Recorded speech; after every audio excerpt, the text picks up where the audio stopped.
முருகன் அருணகிரிநாதரை ஆட்கொண்ட பிறகு அவர் முதலாக வரச் சொன்னது வயலூருக்கு. வயலூரிலிருந்து மீண்டும் முருகன் அவருக்கு அசரீரியாக வந்து எங்கு போகச் சொன்னார் தெரியுமா? விராலிமலைக்கு போகச் சொன்னார்.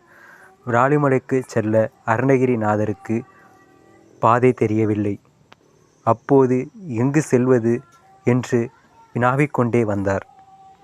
வருகின்ற வழியில் திடீரென்று, யாரையா நீங்கள் என்று ஒரு வேடன் கேட்டான். நான் அருணகிரிநாதர், நான் விராலிமலை கோவிலுக்கு செல்ல வேண்டும் என்று சொல்ல, நானும் அங்குதான் போகின்றேன், வாருங்கள் போவோம் என்று அவர் கூட்டிக் கொண்டு வந்தார். இரவு பொழுதில் இருவரும் நடந்து வந்தார்கள். கோவிலுக்கு சிறு தூரத்தில் அங்கிருந்து அவர் வழிகாட்டிவிட்டு மறைந்து போனார். இவர் முருகா என்று சொல்லிக்கொண்டு கோவிலை நோக்கி நடந்து சென்றார். அங்கு முருகன் மயில் மீது 6 தலையுடன் காட்சி தந்தார் அருணகிரிநாதருக்கு. இவர் வணங்கி நின்ற பிறகு முருகன் தனது காட்சி ரூபத்தில் குரா மரத்தடிக்கு வரச் சொன்னார். இவர் அங்கும் சென்றார். அங்கு செல்லும் பொழுது முருகன் இவருக்கு அஷ்டமா திக்கலை கற்று தந்தார். இந்த கலையின் மூலம் யாருக்கு வேண்டுமானாலும் எப்பொழுது வேண்டுமானாலும் உதவி செய்யலாம். கூடுவிட்டு கூடுபாயும் என்ற ஒரு கலையானதை அருணகிரிநாத சுவாமிக்கு முருகன் அருளச் செய்தார்.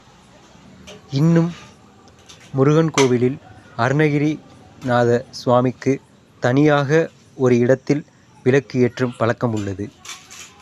அங்கு உள்ள சுவாமிக்கு சுருட்டு படைக்கும் பழக்கமும் உள்ளது. பிள்ளை இல்லாதவர்கள் அங்கு சுவாமிக்கு தவிட்டுக்கு பிள்ளை என்று சொல்லி தவிடு வாங்கி கொடுப்பார்கள். அவர்களுக்கு பிள்ளை வரம் உடனடியாக கிட்டும் என்பது இந்த விராலிமலை ஸ்தலத்தின் ஐதீகம், புராணம்.